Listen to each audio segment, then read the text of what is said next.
What's going on, everybody? It's Nexus Complex, and your boy has gotten better with his time management skills because I built my team last night, which means I have time to record a team builder before we get started. So, all that being said,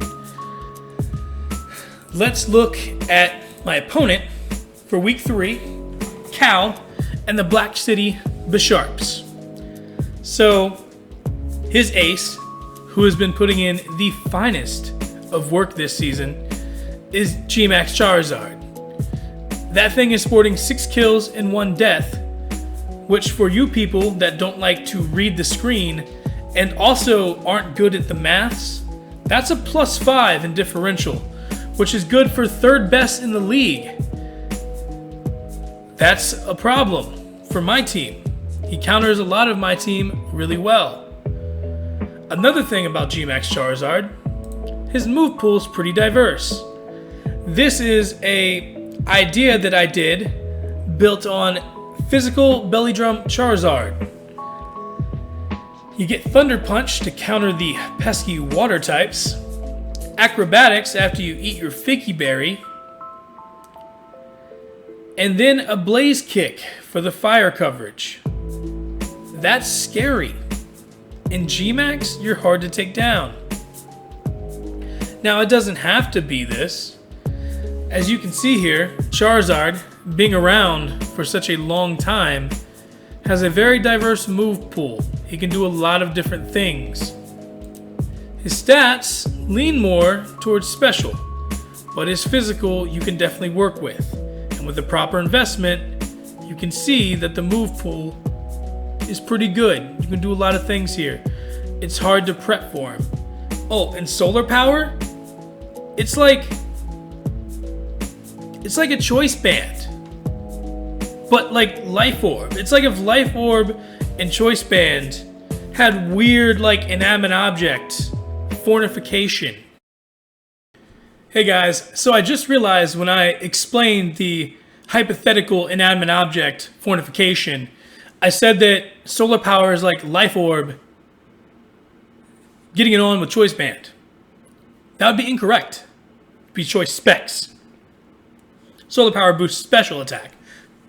So it'd be if Choice Specs got it on with Life Orb, that's what solar power is.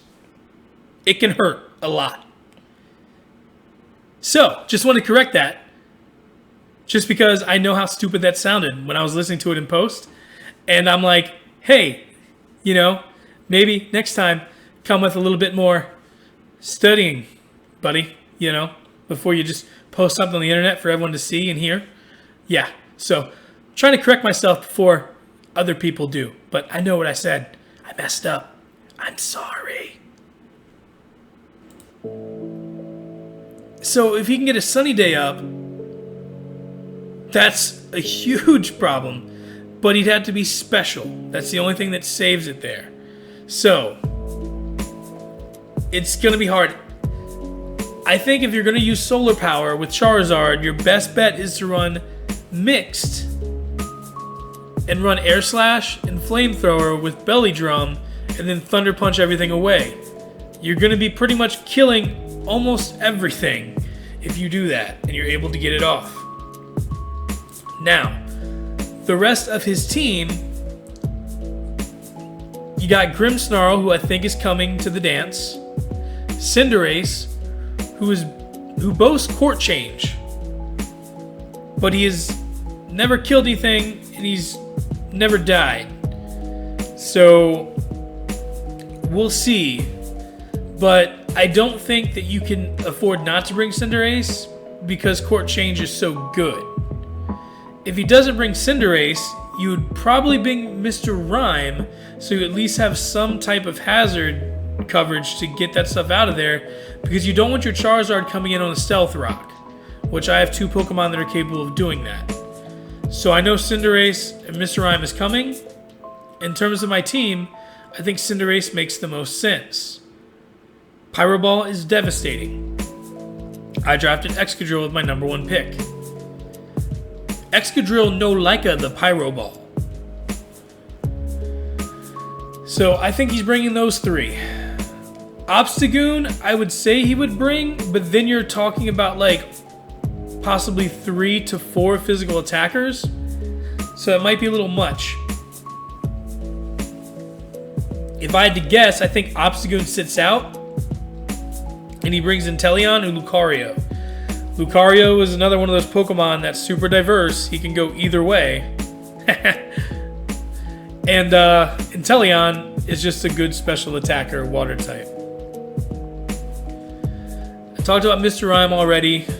He could come. If he came, he would be bringing Rapid Spin. That's for sure. And I don't know, does he get Freeze Dry? Let's see. If he gets Freeze Dry, he might be, yeah, he does. So he could be a sneaky play for Vaporeon.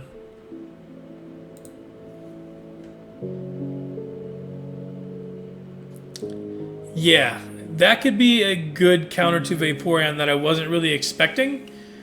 But if he brings Mr. Rime, I'm totally expecting Rapid Spin and Freeze Dry for show.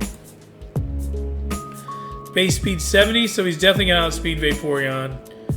That could be an issue. Fun! I think for sure Type Null is coming. He just traded Type Null out. That could be in preparation for his game next week against Triple. Triple has a pretty bulky team. Triple also knows what he's doing. So I could see Type Null being a stash and wait, but he's really good with Eviolite, and I don't have a knockoff user because Scrafty was drafted before Pokemon Home. So I don't have access to knockoff.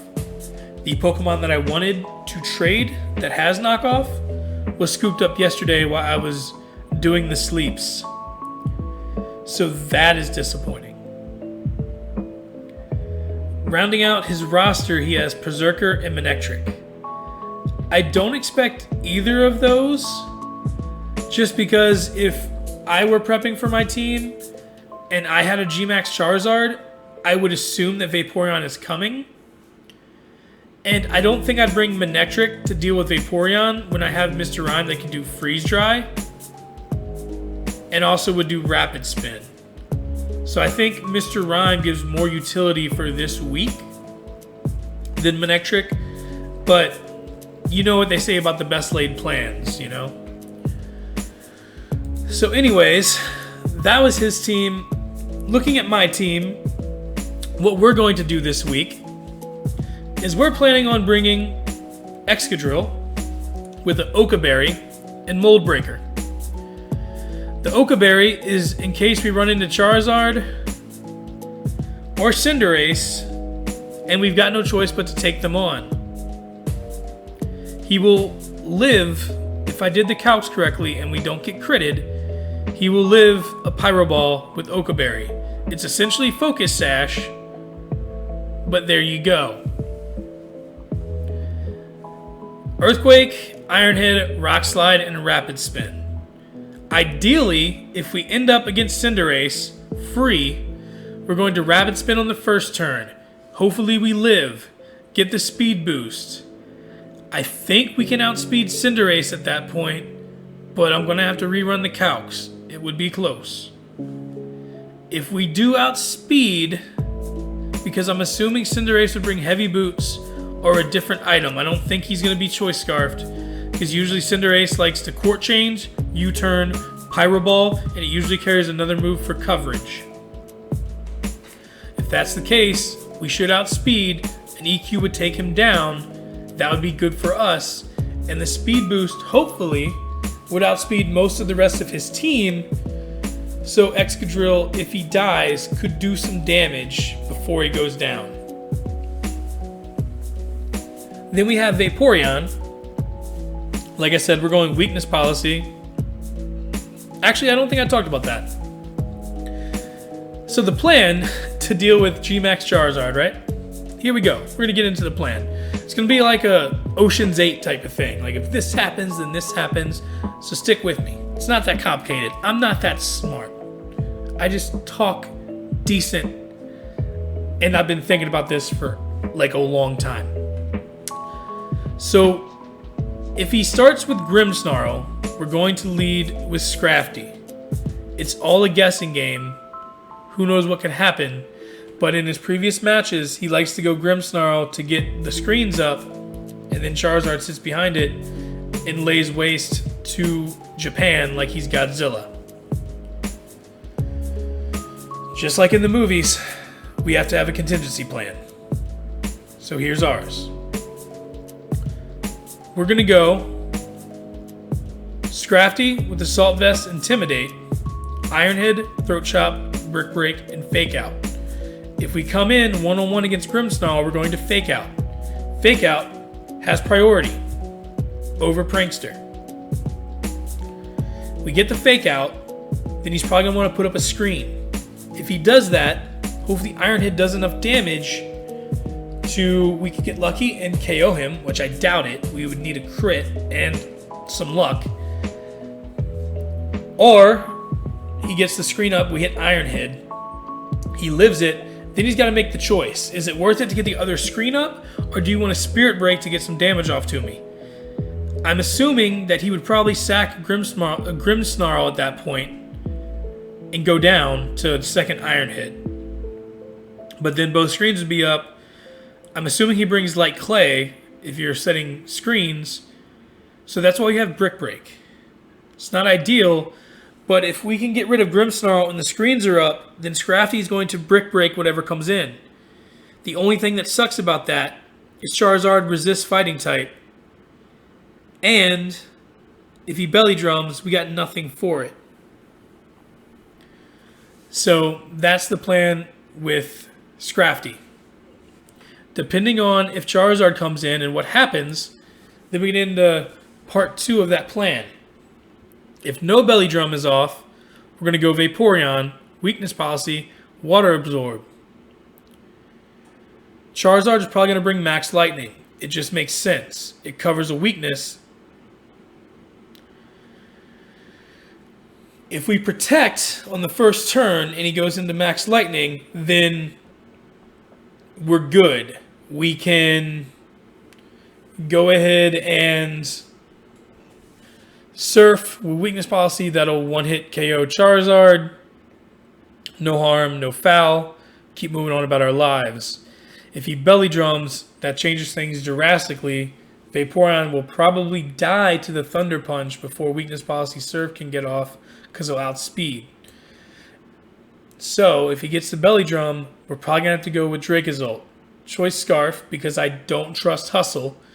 You will miss, and you will die. Volt Absorb, just to take a Max Lightning in case we need to bait Vaporeon for a free switch. And if he hits the Bolt Beak, which I can't imagine Charizard is going to bring a Scarf. Because if you're doing Belly Drum, you want the Berry. That way you can use Acrobatics the way that I planned it out.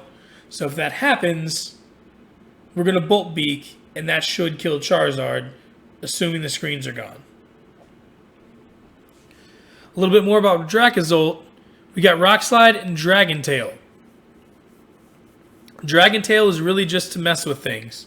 If we can get rid of Cinderace, and then I decide to put Stealth Rock on Excadrill, which I'm debating, then we would do Dragon Tail to get some more chip damage on stuff. In terms of the rest of the team that we're bringing, we got Arcanine with Life Orb and Flash Fire to absorb any type of fire damage, just in case Cinderace or Charizard are still around. E-Speed, Flare Blitz, Close Combat, Morning Sun to heal up in case we're against something that can't really do anything against us. We want to extend Arcanine's life. We're going to go Max Speed, Max Attack on that. And last but not least, our G-Max Pokemon, Alcremie. I'm going to be running Leftovers with Aroma Veil, Dazzling Gleam, Protect, Recover, and Mystical Fire. The rest of the coverage moves for Alcremie aren't really better for us than Mystical Fire, and at least Mystical Fire drops Special Attack. And if he brings Mr. Rhyme, that's super effective damage. So there you go. That's the plan currently. we will see how it goes.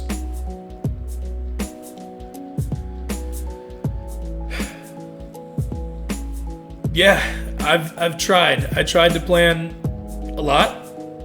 That week 1 loss really kind of showed me how much different competitive battling is compared to normal battling, especially in a league.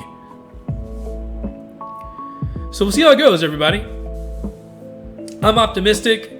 I feel like I've planned enough and I've built this team that where if I don't win, it'll at least be pretty competitive. And I hope that it stays that way. So, all that being said, I hope everybody has a great day. The video will be posted sometime later tonight or tomorrow. I hope you all have a great day. This is Nexus Complex, out.